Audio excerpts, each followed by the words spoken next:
जो सेवा हम वहाँ पर दे रहे थे, हम अभी आए हैं, चीज़ों को देख रहे हैं, व्यवस्थित कर रहे हैं और हमारा पूरा प्रयास है कि उसी प्रकार से यहाँ पर भी हम सेवा दे पाएँ। लेकिन वो कानूनी हमारा पचड़े में फँसे। हाँ, उसमें और वही फँसे। आपका गुनाह था कि आपने जो वहाँ खाना खिलाया, फिर आप वही गुनाह करने यहाँ आ गए। बिल्कुल, बिल्कुल। अगर ऐसे बच्चे को हम पानी की व्यवस्था कर दें, उसके कुछ खाने-पीने की व्यवस्था कर दें, क्या ये अपराध है? ये अपराध की कौन-सी श्रेणी में आता है? संविधान की कौन-सी पुस्तक में ये लिखा है कि ये अपराध है? अगर ये अपराध है, तो ये अपराध हम एक नहीं 1000 बार करेंगे। जंतर मंतर आंदोलन का बड़ा चेहरा जुनैद, जिन्होंने 37 दिनों तक जंतर मंतर पर कांग्रेस जनता पार्टी के प्रोटेस्टर्स को खाना खिलाया और जिसके बाद 37 दिन के बाद वहां पर जीत मिली। जुनैद भाई एक बार फिर रांची आ गए हैं, जहां पर जेपीएससी और जेएसएससी में जो अनियमितताएं, धांधली को लेकर जो आरोप लग रहे हैं, वहां यहाँ छात्रों का प्रोटेस्ट चल रहा है। आज जो है आंदोलन का 13वां दिन है। जुनैद भाई आप आ गए, तो ये बताइए कि सिर्फ मिलने सपोर्ट करने आए हैं या जो खाने की सेवा जंतर मंतर पर आपकी चल रही थी वो सेवा यहाँ पर करने आए हैं? जो सेवा हम वहाँ पर दे रहे थे, हम अभी आए हैं, चीज़ों को देख रहे हैं, व्यवस्थित कर रहे हैं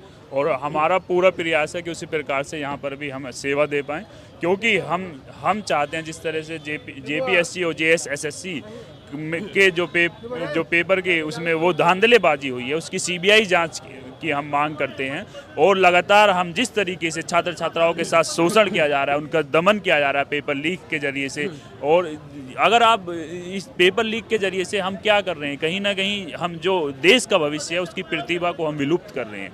क्योंकि एक बच्चा 10-10, 12-12, 14-14, 16-16 घंटे मेहनत कर रहा है, उसके पश्चात भी वो सीट को नहीं प्राप्त कर रहा है। वो इतनी मेहनत कर पा रहा है कि उसको हक है कि वो सीट को प्राप्त करे, लेकिन किसी राजनीतिक संरक्षण के तहत या पैसों के बल पर पेपर लीक किया जा रहा है। और जो अयोग्य अभ्यर्थी हैं पेपर लीक के जरिए से, जैसे हमने राजस्थान की भी एक न्यूज़ पढ़ी थी, पहले पैरामेडिकल का पेपर लीक हुआ था और 5.5 लाख रुपए में पेपर बेचा जा रहा था। 45 से 40 लोग वहां पर गिरफ्तार हुए थे। तो इसका क्या अर्थ है? कहीं ना कहीं जो योग्य अभ्यर्थी हैं, हम इस प्रकार से उन योग्य अभ्यर्थियों के साथ अन्याय कर रहे हैं और जो वो राष्ट्र की प्रतिभा है उनके साथ हम अन्याय कर रहे हैं। जब पैरामेडिकल में जो अयोग्य अभ्यर्थी जाएंगे, जो बच्चे पढ़े नहीं, बिल्कुल भी कुछ नहीं किए और धांधली के जरिए से वो आगे उनको बढ़ाया जा रहा है, अब वही लोग कल हमारा चिकित्सा के लिए हमारा इलाज करेंगे, हमारे बच्चों का इलाज करेंगे, तो फिर कैसे अच्छी चिकित्सा मिल पाएगी? और धांधली के जरिए से जो शिक्षक भर्ती हो रहे हैं, वही लोग अगर बच्चों को पढ़ाएंगे, फिर देश का भविष्य कहाँ जाएगा? इस देश की बहुसंख्यक आबादी युवाओं की है और उन्हीं युवाओं के साथ जो अन्याय हो रहा है, जो शोषण हो रहा है, लगातार उनका दमन हो रहा है, वो पेपर लीक हो रहा है, तो हम चाहते हैं कि ये जीरो पेपर लीक होना चाहिए और जो यहाँ पर हो रहा है जेएसएससी में और जेपीएससी में, उसकी सीबीआई जांच की हम मांग करते हैं। सोशल मीडिया पर आपके खिलाफ नैरेटिव चला क्योंकि जंतर मंतर पर जो प्रोटेस्ट हुआ वो बीजेपी के खिलाफ था। यहाँ पर बीजेपी की सरकार नहीं है तो आप यहाँ पर नहीं दिखे, तो लोगों ने बहुत ट्रोल किया आपको कि आप कहाँ हैं जुनैद भाई, यहाँ क्यों नहीं है, सेवा क्यों नहीं कर रहे, खाना क्यों नहीं खिला रहे।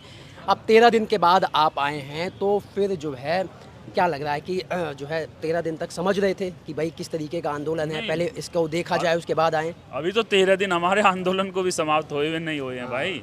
हाँ, 25 तारीख को हमारा समाप्त हुआ है। उसके बाद मीटिंग कानूनी पचड़े में भी उसके बाद हाँ हम फंस गए थे। हम आना चाहते थे तभी, लेकिन वो कानूनी पचड़े में फंस हाँ गए। उसमें और वही आपका गुनाह था कि आपने जो वहाँ खाना खिलाया, फिर आप वही गुनाह करने यहाँ आ गए। बिल्कुल बिल्कुल। अगर किसी छात्र छात्राओं को जो दूर से आया है, उसके पास खाने के लिए पैसे नहीं है, कमरे के किराए देने के लिए पैसे नहीं है, यहाँ तक कि वो यहाँ तक आने के लिए किराए के पैसे नहीं है, अगर ऐसे बच्चे को हम पानी की व्यवस्था कर दें, उसके कुछ खाने पीने की व्यवस्था कर दें, क्या ये अपराध है? ये अपराध की कौन सी श्रेणी में आता है? संविधान की कौन सी पुस्तक में ये लिखा है कि ये अपराध है? अगर ये अपराध है, तो ये अपराध हम एक नहीं 1000 बार करेंगे।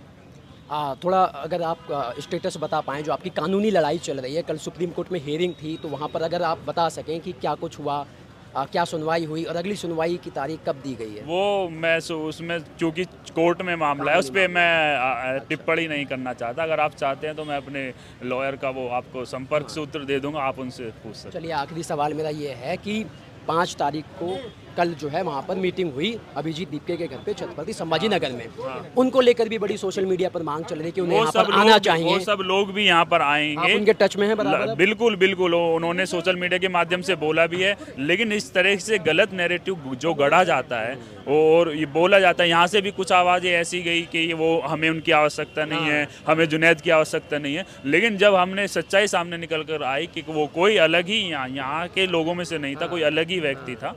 हम चाहते हैं कि जो इस प्रकार की भाषा का प्रयोग कर रहा है उसके लिए भी हम कामना करते हैं कि उसको वीडियो भी, कॉल पे बात हुई थी हाँ यहाँ के हाँ प्रोटेस्टर्स से। हाँ उसको भी ईश्वर सद्बुद्धि दे और वो भी सत्य के मार्ग पर चले। छात्र छात्राओं के सब, हम सब जो जंतर मंतर पर हम विजय हुए हैं उसका सबसे बड़ा कारण है कि ना हम जाति के आधार पर बटे, ना लिंग के आधार पर बटे, और ना हम क्षेत्रीय आधार पर बटे, ना भाषाई आधार पर बटे। हम लगातार एकजुट रहे और इसी एकजुटता और संगठित रहने के बल पर ही ये हमें जीत मिल पाई। जब तक ये आंदोलन चलेगा, जब तक खत्म नहीं होता, तब तक आप यहाँ बिल्कुल पर इनके संघर्ष में हम साथी हैं और कंधे से कंधा मिलाकर इनके साथ खड़े रहेंगे जब तक न्याय नहीं मिल जाता।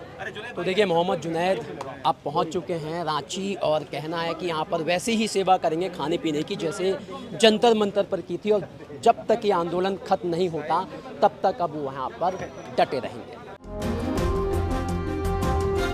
पवन जी, एक बात होती है, क्या आपको कभी ऑफर नहीं आया बीजेपी की तरफ से? बहुत बार आया। आया। कैसा आया?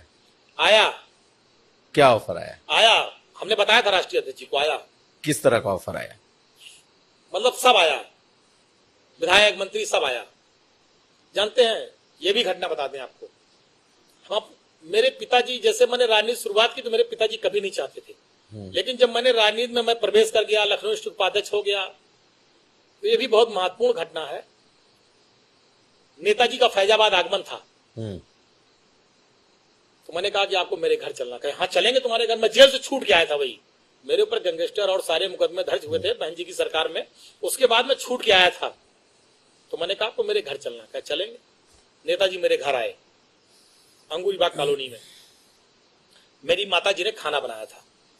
नेताजी ने, जो मेरी माता जी ने बनाया था, पूरी सब्जी, दही कचौड़ी, दही बड़ा जो था सब खाया। नेताजी ने बैठ के पूरा आराम से सब खाया, और खाने के बाद कहा कि और कुछ बना है।